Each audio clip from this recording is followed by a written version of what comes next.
Hi guys, today we will talk about how to fix or how to solve the problem of desktop on the application of Tinder. You will go to settings.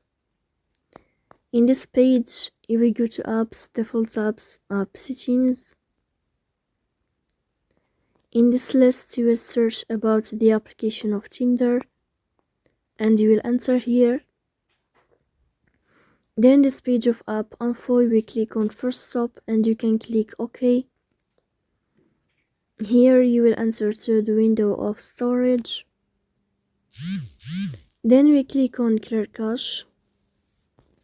But pay attention, don't click clear data because that can delete your account. Here you can turn off your Wi-Fi and you can turn on your Wi-Fi again. So please don't forget to support us by like and subscribe.